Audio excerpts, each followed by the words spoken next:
de mãos dadas um gesto de carinho ou um beijo em retribuição. Para muitos casais, essas são práticas comuns, mas para um grupo de pessoas nem sempre é simples assim. Gays, lésbicas, transgêneros e outros que integram a comunidade LGBTQIA+, precisam muitas vezes reavaliar condutas em público por conta da discriminação e da restrição de direitos. Apesar disso, segundo a Organização das Nações Unidas, avanços importantes foram registrados. Desde 2019, 11 países legalizaram o casamento entre pessoas do mesmo sexo. O primeiro deles, na vanguarda desse movimento, está a Holanda. E é em Amsterdã que a gente desembarca, porque o Adriano vai mostrar pra gente lugares que são símbolos de luta e resistência para essa comunidade.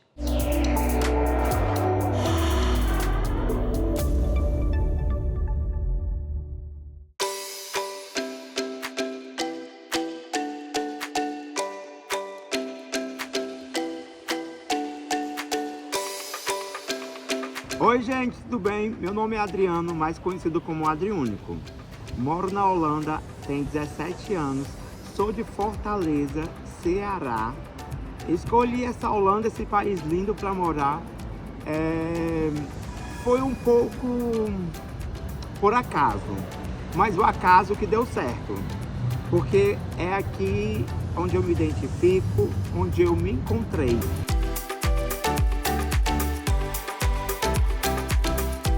No Ceará, em Fortaleza, eu não podia me expressar do jeito que eu era, nem me vestir do jeito que eu gostaria de me vestir. Então, foi o país que me abraçou e estou muito feliz.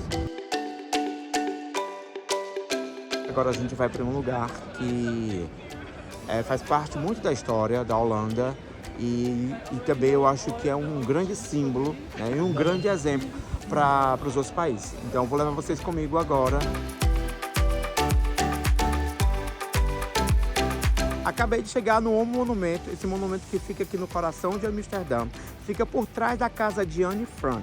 Esse monumento que foi inaugurado no ano de 1987, ele foi para homenagear os holandeses que foram torturados pelos nazistas na época da ocupação, na Segunda Guerra Mundial.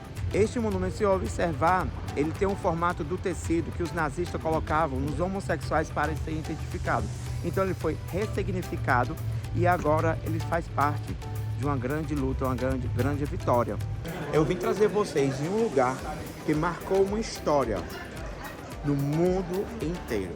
No ano de 1927, uma lésbica, Beth van der Berg, inaugurou o primeiro bar gay do mundo.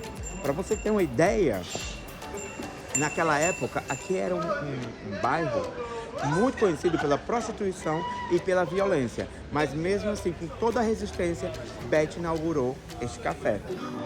Estão vendo esse sino aqui em cima? Ó? Ela me explicou que quando a polícia chegava aqui no bar, eles tocavam sino, as pessoas que estavam se beijando ou dançando, fazendo alguma coisa, viam que a polícia chegou e tinha que parar. Gente, eu estava perguntando à moça do bar o que significa essas coisinhas aqui. Ela me falou que isso aqui era para você flertar, para você olhar para as pessoas que estavam do outro lado, para você paquerar. Porque naquela época era proibido, né? Pessoas do mesmo sexo, beijarem, flertarem.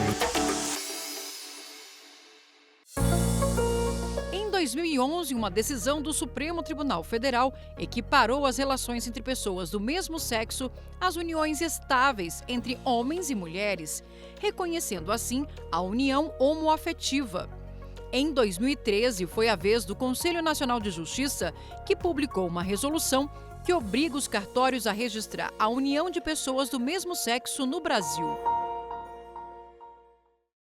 E para falar sobre esse assunto, convidamos o mestre, doutor em Direito Constitucional e especialista em Direito Homoafetivo, Paulo Iotti.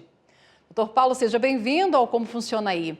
Eu queria que o senhor explicasse para a gente, o Brasil não tem uma lei específica que trata do casamento homoafetivo.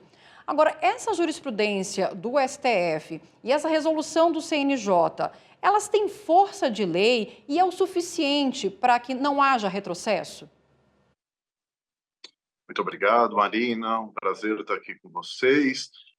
A decisão do Supremo Tribunal Federal que reconheceu a união homoafetiva como entidade familiar e família constitucionalmente protegida, com igualdade de direitos relativamente à união heteroafetiva, ela tem força de lei, porque a Constituição diz que a decisão desse tipo de ação, no controle abstrato de constitucionalidade, ela tem efeito vinculante, ou seja, de obrigatório cumprimento, e eficácia erga omnes, ou seja, no país inteiro. Então, de uma maneira um pouco didática, a gente fala que a decisão do Supremo tem força de lei. Com base nessa decisão, o Supremo reconheceu a união estável entre pessoas do mesmo sexo, ou seja, a união pública, contínua e duradoura, com o intuito de constituir família, que significa comunhão plena de vida, esse embaralhamento de vidas e patrimônios que faz a sociedade ver aquele casal, aquela união, como uma família conjugal. Com base nisso, o Superior Tribunal de Justiça, num caso concreto, reconheceu o casamento civil, o direito ao casamento civil de um casal de mulheres, e, com base na decisão do Supremo, o Conselho Nacional de Justiça elaborou a Resolução 175 de 2013, que ela, sim, obriga os cartórios a celebrarem o casamento civil entre casais homoafetivos, tanto por conversão de prévia união estável, como de forma direta, sem ter que ter prévia união estável. Então, pela decisão do Supremo, casais do mesmo sexo constituem família, da mesma forma que casais de sexos opostos podem casar, manter união estável e, consequentemente, adotar crianças em conjunto, enquanto casal. A força de lei da decisão do Supremo permite isso. Agora, o senhor acredita que, em relação a outros países, o Brasil oferece uma segurança jurídica e é considerado uma lei avançada nesse sentido? Uma lei não, uma jurisprudência, né, avançada nesse sentido? A jurisprudência do Brasil é certamente uma das mais avançadas do mundo. O Tribunal Constitucional da Colômbia é um dos que acho que tem mais decisões sobre direitos LGBTI, mais que talvez até tenham mais abrangência que o Supremo Tribunal Federal, mas é porque lá foram levados mais casos. Então, a posição do Supremo certamente é uma das mais avançadas do mundo em direitos LGBTI, mais em geral. Como você falou-se em questão de segurança jurídica sobre outros países que têm leis. Embora não seja juridicamente necessário, porque as decisões do Supremo têm força de lei, como eu falei, é importante para fins de segurança jurídica, porque é mais difícil mudar uma lei do que mudar a jurisprudência. E o caso da Suprema Corte dos Estados Unidos mostra bem isso. Desde antes das indicações do ex-presidente Donald Trump, que tornou a Suprema Corte, com todo respeito, uma das cortes mais reacionárias do mundo, mas desde 2008, 2009, a doutrina norte-americana critica a Suprema Corte, que já era bem conservadora, que ela ignora os precedentes dela. E nos Estados Unidos, um país de common law, o respeito à jurisprudência, se a Suprema Corte decide uma coisa, isso sempre teve muito mais peso do que no Brasil, mas em outros lugares do mundo. Então, isso eu estou falando porque mudar a jurisprudência é menos difícil do que mudar a lei. Vamos voltar à Holanda, porque o Adriano mostra que em Amsterdã existem espaços pensados exclusivamente na comunidade LGBTQIA+. Ele fez um passeio por uma das ruas mais badaladas da capital. É com você, Adriano.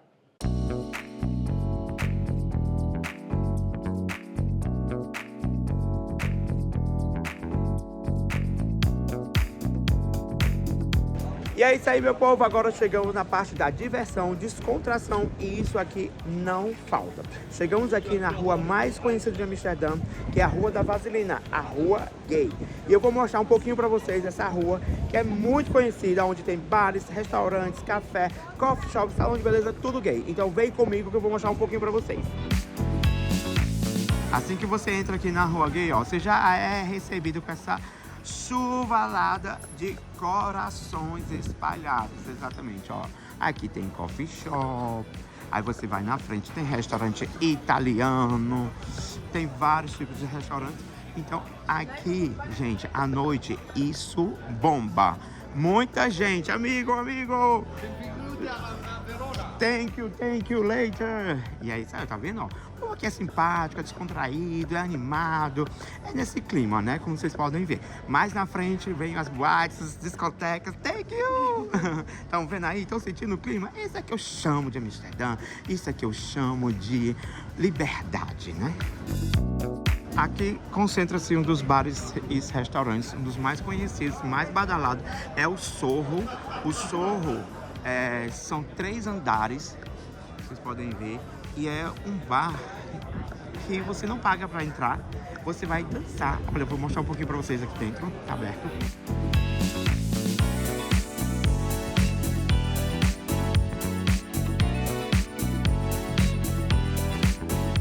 Vou mostrar pra vocês agora o The Queen's Heads, esse bar que fica aqui, ó, em Amsterdã, muito lindo, temático. Aqui tem um palco, onde tem show de drags, tem bingo também, e no fundo, eu acho mais interessante, mais bonito, porque você pode ter a vista dos canais de Amsterdã. Sempre as bandeiras. Chegamos ao fim, à Rua da Vaselina. Aqui, ó, está escrito Bedankt voor je begrijpt, que quer dizer obrigado pela sua compreensão. Tot ziens quer dizer até logo. Agradeço muito a vocês do programa Como Funciona Aí e a TV Justiça pela sua oportunidade. Eu, um cearense que moro aqui há mais de 16 anos, poder mostrar um pouco do lugar aonde eu me acolhi.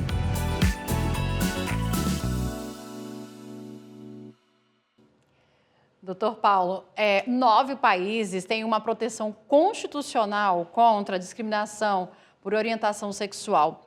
Como que essa previsão constitucional interfere na qualidade de vida dessa pessoa?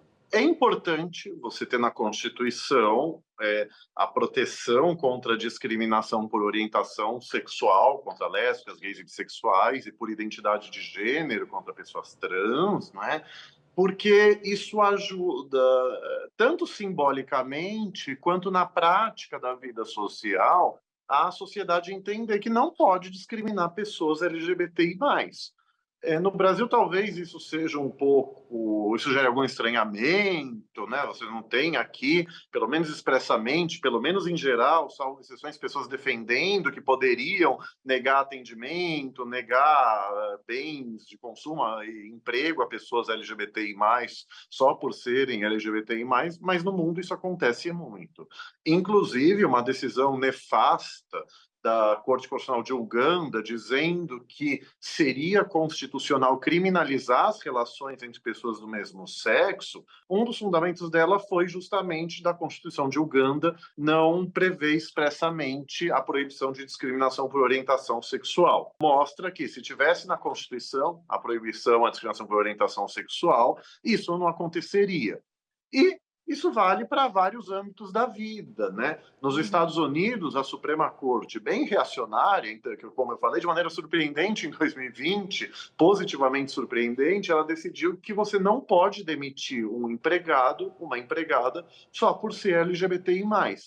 Ou seja, a pretexto do direito de demissão sem justa causa, queriam permitir a demissão discriminatória. No Brasil, a jurisprudência do Tribunal Superior do Trabalho é pacífica, não é? Quer dizer, é abuso de direito enquanto ato ilícito demitir por preconceito. Agora, se ficar provado que a demissão foi por razão discriminatória, ela é ato ilícito como abuso de direito, no nosso caso, artigo 187 do Código Civil, e fundamentação discriminatória que viola o artigo 3º, inciso 4º da Constituição. Vamos fazer agora um breve intervalo e a gente volta já já.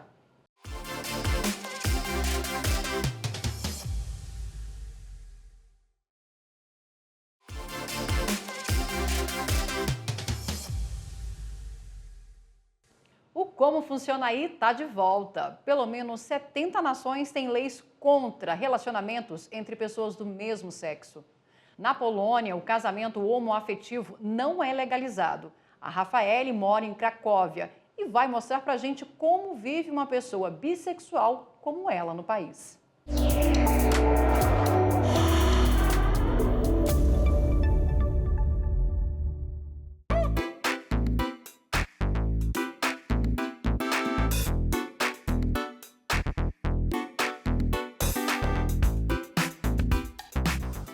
Rafaele, estou na Polônia há quase 4 anos.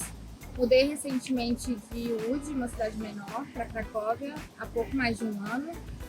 Atualmente eu atuo como suporte de TI.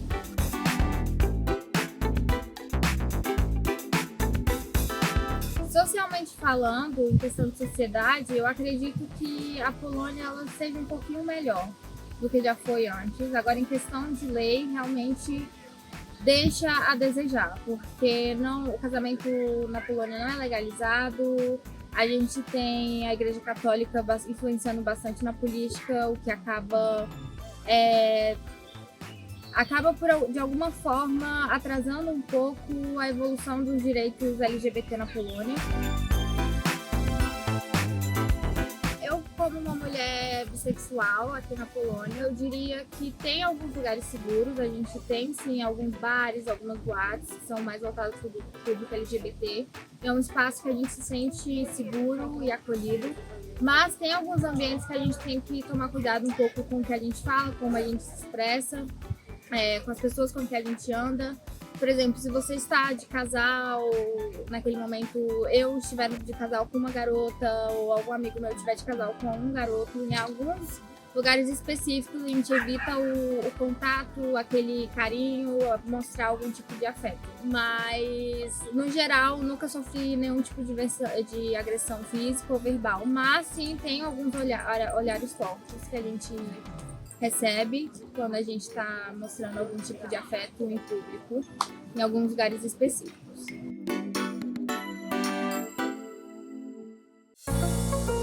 Em 70 países, relacionamentos entre pessoas do mesmo sexo são ilegais ou penalizados. Desses países, 26 castigam só os homens. Em 11 existe pena de morte para quem mantém relações homoafetivas. E em 26 países, as penas vão desde os 10 anos de prisão à cadeia perpétua. Por outro lado, 26 países reconhecem em todo o mundo o casamento entre pessoas do mesmo sexo. Voltamos a conversar sobre esse assunto com o mestre e doutor em Direito Constitucional e especialista em Direito Homoafetivo, Paulo Roberto Iotti. Doutor Paulo, a gente viu a Rafaele falando sobre o medo dela, né, de sofrer um preconceito na rua, se tiver com alguma companheira. No Brasil, homotransfobia é crime? O Supremo reconheceu a homotransfobia como crime de racismo em 2019. A partir dos conceitos de raça social e racismo social, raça como uma classificação de pessoas em grupos diferentes para legitimar desigualdade, estigmatizando minorias, para dar privilégios para a maioria, para simplificar, e racismo social como a inferiorização desumanizante de um grupo social relativamente a outro, o Supremo disse que a homotransfobia é crime por raça, porque no Brasil raça, cor e etnia são palavras diferentes na lei. Então, desde a decisão de 13 de junho de 2019, que, se não me engano, foi publicada no começo de julho, o resultado do julgamento, a homotransfobia é forma de racismo no Brasil. Desde então, a gente tem processos e algumas condenações por homotransfobia, por racismo homotransfóbico no Brasil. Ainda tem matérias, a decisão acaba de fazer 5 anos, em 13 de junho de 2024, então ainda tem uma dificuldade de tirar a decisão do papel, ainda tem resistências, precisa de capacitação e sensibilização do sistema de justiça para isso, mas já tem condenações importantes e a decisão empoderou a comunidade LGBTI+. Antes, se falava muito que, aspas, homofobia não é crime, fecha aspas, e aí legitimavam-se até agressões e tentativas de homicídio que eram crimes. Agora, a gente vê desde na Câmara dos Deputados, no Senado, parlamentares falando, você não pode falar isso, homotransfobia é crime, você vê as pessoas falando isso na rede social. E agora, o discurso de ódio homotransfóbico e a discriminação homotransfóbica são crime, pela decisão do Supremo. Antes não era. Vamos voltar à Polônia. Agora é o Paulo que conta que precisou mudar de cidade para tentar driblar o medo de ataques homofóbicos.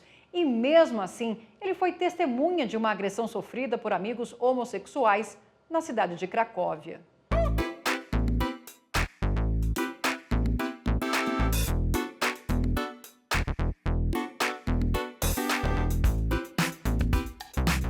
Olá, meu nome é Paulo Costa, moro na Polônia há 7 anos. Estou numa cidade chamada Cracóvia há 3 anos, mas quando eu mudei para a Polônia, morava numa cidade chamada Łódź. Por mais que eu esteja morando aqui há mais de 7 anos, eu reconheço que a Polônia tem muito o que melhorar na questão de visibilidade e diversidade. Digo isso porque muita coisa melhorou, né? Principalmente na cidade onde eu moro, aqui em Cracóvia. Mas a cidade onde eu morava antes, eu me sentia extremamente recluso e muito fechado, porque eu não tinha a liberdade, ou eu não tinha, vamos dizer assim, a segurança de demonstrar quem eu era na questão de orientação sexual. Nesses 7 anos que eu morei aqui, eu individualmente, não sofri nenhum tipo de agressão, porém eu fui testemunha, né? Amigos que também são da mesma orientação sexual que eu sou homossexual, sofreram agressão em transporte público, sem qualquer coisa que pudesse demonstrar que eles fossem, né, homossexuais, porém alguma coisa ficou no ar, porque é uma distinção que, pelo menos aqui, é extremamente sutil.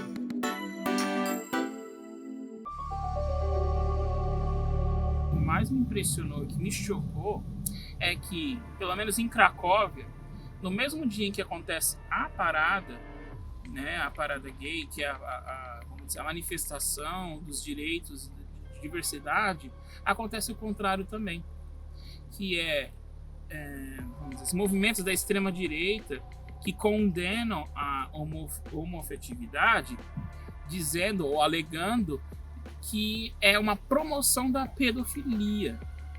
E isso foi uma coisa muito chocante para mim. Enquanto estávamos andando paralelamente a eles tinham tipo um carro com caixas de som e faixas falando que quem é homossexual na verdade é pedófilo. Doutor Paulo, trazendo essa realidade que o Paulo também trouxe aqui, mostrando tanto a agressão sofrida com os amigos, esse enfrentamento durante a parada que tem também lá em Cracóvia. No Brasil, o senhor considera o país ainda muito violento para a comunidade LGBTQIA+, e quais são as formas de violência mais comuns reportadas? Infelizmente, o Brasil é, sim, um dos países mais violentos do mundo.